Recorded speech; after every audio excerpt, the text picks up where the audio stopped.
Olá pessoal, eu sou Adriano Oliveira e dando continuidade ao nosso curso de Segurança da Informação, hoje nós vamos fazer uma breve introdução ao ransomware. Bom, ransomware é um tipo de malware que está muito popular ultimamente, né? Vale lembrar que o ransomware ele não é um tipo de malware muito novo, ele já era conhecido aí um tempo atrás. E qual que é a ideia do ransomware? É fazer com que o usuário dê algum dinheiro para o meliante aí, né? Uma dessas formas é você usar, por exemplo, um programa que é instalado aí de alguma forma no seu computador, e esse programa vai abrir uma tela informando, por exemplo, que o seu computador está infectado ou que ele precisa ser consertado de alguma maneira e que para isso você deve pagar uma determinada quantidade em dinheiro. Existem alguns programas que de fato trabalham para melhorar o desempenho do micro, mas muitos deles, principalmente aqueles que aparecem do nada no seu computador, não fazem nenhuma ação, eles querem apenas tomar o seu dinheiro. Hoje em dia esse tipo de extorsão ele diminuiu bastante, até meio difícil encontrar esse tipo de coisa hoje em dia, e o que está em moda é um tipo de ransomware que a gente chama aí de crypto ransomware, mas que no final do dia quase ninguém usa esse termo, né? Todo mundo usa o termo ransomware para falar sobre ele, que é aquele tipo de malware que vai criptografar os arquivos e aí vai pedir um resgate para que os mesmos possam ser liberados. Então ali, aqui no lado direito, a gente tem um exemplo disso, né? Como é que ele funciona. E realmente esse tipo de malware ele é muito sofisticado. Então existem algumas maneiras aí utilizadas pelos criminosos para infectar o seu computador ou infectar a rede inteira, né? Algumas deles são, por exemplo, o phishing, que a gente vai falar aí sobre isso em um próximo vídeo, mas basicamente ele te manda um e-mail, você vai abrir esse e-mail, ele vai ter um arquivo infectado e aí você vai então fazer um download de um malware ou de uma parte desse malware para dentro do seu computador. Uma outra maneira utilizada aí para você ter o ransomware no seu computador, na sua rede, é a exploração de vulnerabilidades no sistema. Isso aí foi muito usado, por exemplo, pelo ransomware WannaCry. Então você tem ali uma vulnerabilidade não corrigida no sistema que permite que um determinado vírus, um determinado programa consiga aí explorar essa vulnerabilidade, inclusive se espalhando pela rede através dela. Enfim, então existem várias coisas aí que você deve fazer para tomar cuidado e não ter o seu computador infectado. Como eu disse anteriormente, o ransomware ele é um cara razoavelmente sofisticado, né? Como que ele funciona, né? Basicamente, então ele infecta a máquina, né? Você pode, inclusive, ser infectado ao entrar em um site que esteja infectado. Né? Hoje em dia, por exemplo, sites que utilizam o Flash normalmente não utilizam mais, na verdade, né? O pessoal não está mais utilizando o Flash porque ele consegue aí ser um vetor para fazer downloads indevidos aí para dentro do seu micro. Ou então você acabou fazendo download de um pedaço do vírus, que a gente vai chamar de downloader, e aí esse downloader vai acabar ele vai acabar passando batido pelo antivírus, por alguns programas aí de segurança, e aí esse cara vai acabar sendo uma porta de entrada aí para receber o restante do malware. Né, existe isso também. Aí vai variar um pouco do ransomware que está infectando a sua máquina. E assim, após ele então infectar sua máquina e fazer download dos arquivos que ele precisa, caso ele precise de mais arquivos para continuar a infecção, ele vai entrar em contato então com um centro de comando e controle. Né? Então sua máquina vai estar online, ele vai entrar em contato aí com esse comando e controle. Ele vai dar uma boa olhada aí na sua máquina para ver quais são os arquivos que você possui. E aí nesse comando e controle vai ser definido aí quais os arquivos serão criptografados. Aí você vai receber aí uma chave, quanto que aquilo vai custar e por aí vai. Tá? E aí no comando e controle o meliante ele vai receber aí a informação de qual que é a sua máquina. Ele pode usar por exemplo, o MAC address da sua placa de rede e criar então um ID apenas para a sua máquina, para que o meliante saiba quem é quem. Por que isso? Porque vai haver uma fase em que os arquivos serão criptografados.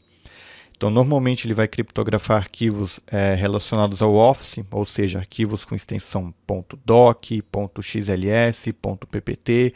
Ele vai também criptografar as suas fotos, né? Ou seja, os arquivos .jpeg, BMP, GIF, por aí vai.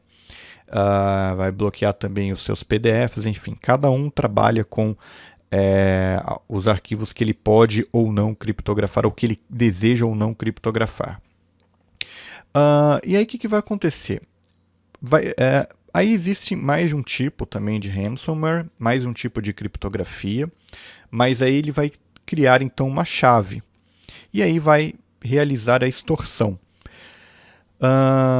Depois que os arquivos estiverem criptografados e tudo mais, vai abrir uma tela como essa que você está vendo aí na sua direita, mostrando que os arquivos então estão criptografados.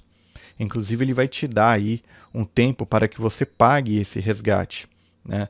E normalmente esse pagamento é feito em Bitcoin, né? Nesse exemplo aqui, ele está pedindo aí 300 Bitcoins aí, né?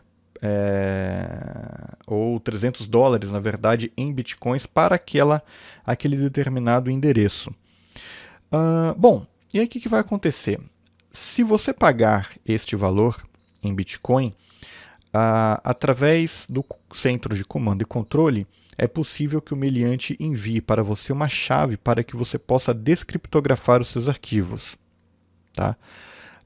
O FBI, né, lá dos Estados Unidos, ele diz que você não deve pagar o resgate. Tá? Aí isso pode ser um problema, porque às vezes você não tem backup dos arquivos, esses arquivos podem ser de extrema importância. Agora, por que eles falam para não pagar o resgate? Porque às vezes você paga o resgate e o meliante não vai te mandar a chave para descriptografar os arquivos, o que pode ser um problema, porque aí você perdeu o dinheiro e mesmo assim vai continuar sem os arquivos. Tá? Os arquivos vão continuar ali criptografados e você não vai conseguir utilizar eles.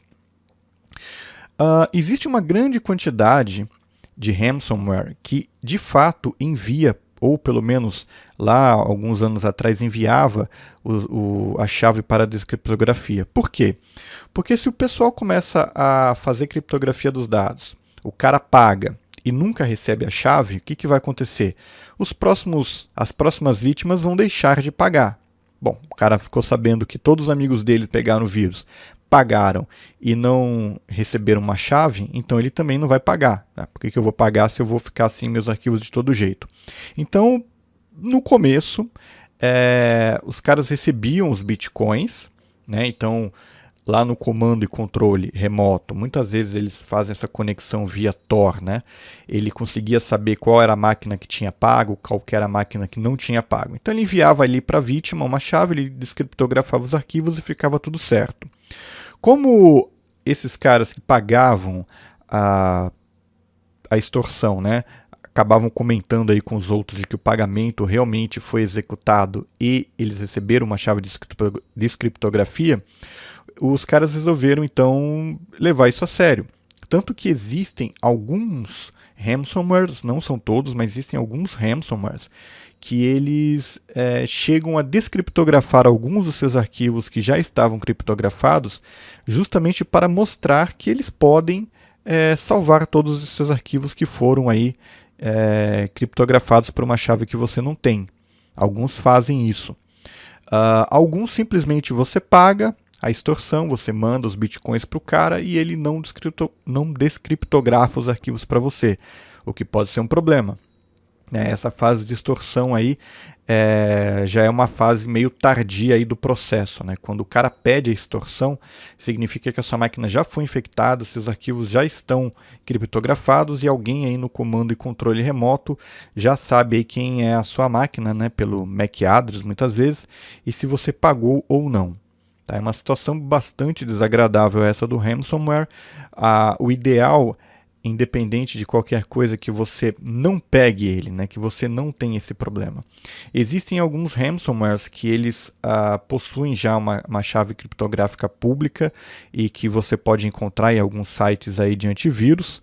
Existem alguns programas especializados aí nesse tipo de problema, mas nem sempre você vai encontrar. Até porque existem alguns desses ransomwares que eles alteram a chave criptográfica de usuário para usuário. Então você acaba que nunca tem a mesma chave para todo mundo. São algoritmos razoavelmente complexos. E vale lembrar também que, independente disso, existe já na Deep Web o Ransomware as a Service. Então existem caras que alugam serviços de criptografia para terceiros, né? E normalmente esses caras aí, eles acabam pedindo um valor um pouco maior, porque aí ele tem que pagar o cara que está alugando o serviço para ele e ainda tem que ganhar um dinheirinho aí com esse tipo de extorsão, tá bom? E como é que a gente pode evitar, né? Bom, isso aqui não é um guia definitivo e nem o mais completo e técnico que existe, mas existem algumas dicas aí que a gente pode seguir sempre. A primeira é você não abrir e-mails que você recebe e você não sabe de quem é, né? Principalmente se vem aí um arquivo com um nome meio esquisito. Se alguém te manda um arquivo aí de procedência duvidosa e você não sabe exatamente do que se trata, não abra ele na sua máquina. Às vezes você também está fazendo um download aí na internet de um programa em um site que você nunca ouviu falar. Se você não tem certeza que aquilo ali não é um vírus, que aquilo não seja o que você está buscando, não abra esse tipo de programa. Normalmente o pessoal da TI tem algumas máquinas lá virtuais que eles usam como sandbox, então ele já usa uma máquina fora da rede só para testar aquele arquivo. Inclusive o ransomware, alguns, né, não todos, mas a grande maioria, ele em sua programação verifica se ele está numa máquina virtual ou não para continuar o serviço de criptografia. Mas enfim, o ideal então é que você, pelo menos o usuário final que está na sua máquina aí de produção, não abra arquivo se ele não sabe, se ele não tem certeza de sua procedência. Utilizar software de proteção é a coisa mais básica, né? Ou seja, a gente utiliza antivírus. Na rede você também tem firewall, você tem UTMs, você tem aí diversas appliances ou softwares para proteção de rede. Você tem softwares para proteção de e-mail propriamente dito. Algumas empresas utilizam os e-mails na nuvem, né? E na nuvem eles têm algum tipo de proteção contra malware. Então hoje existem aí diversas maneiras aí de você se proteger contra esse tipo de ataque, né? Como eu disse também, proteção na rede, né? Hoje a gente fala firewall. O conceito clássico de firewall é aquele cara que examina pacotes até enfim, que tem alguma certa limitação, que trabalha até a camada 3, mas hoje a gente pode já falar aí de appliances que ele consegue examinar tudo, né? Examinar desde ataques de negação de serviço na camada 2 até arquivos que estejam sendo enviados aí e trabalha lá na camada 7 do modelo OSI, tá? Isso daqui é muito importante, é você se certificar de que os sistemas estão atualizados, né? Então quando tem atualização do Windows para fazer, faça, não deixe para depois. Quando você tem atualização do Windows Server, quando você tem atualização do seu appliance, você deve fazer. Nunca deixe para depois, sempre deixe tudo atualizado, porque normalmente assim, existem muitos ransomwares que, como eu disse anteriormente, se utilizam de vulnerabilidades nos sistemas e nos computadores para infectar essas máquinas. E em todo caso, não é uma forma de evitar o ransomware, mas sempre tenha backup de arquivos, né? Porque vamos supor que por algum motivo você não consiga pagar o resgate, ou você, enfim, pagou e não recebeu uma chave para descriptografar os arquivos. Se você não tem um backup deles, você basicamente vai perder todos esses arquivos, né? Então o ideal é que você tenha um backup de arquivos, que esse backup não esteja na mesma rede de produção. Você pode fazer backup em um servidor, em uma rede apartada, você pode fazer backup em nuvem, você pode fazer backup de arquivos em um HD externo, e tomar cuidado. E por que eu digo que ele tem que ficar apartado, né? Porque existem alguns ransomwares que eles se espalham na rede. Então, às vezes, ele eventualmente pode, inclusive, infectar o storage onde você faz o backup. Aí não adiantou nada você fazer o backup. Então, é bom você ter aí um storage ou algum outro sistema de backup de arquivos um tanto quanto separados, né, um quanto apartados aí da rede de produção, para que ele fique protegido, mesmo que a sua rede seja infectada. Né? Muita gente faz isso hoje na nuvem, né? Como eu disse. Tá bom? Então é isso aí, galera. Esse vídeo vai ficando por aqui. Eu espero que vocês tenham gostado. Muito obrigado e até a próxima.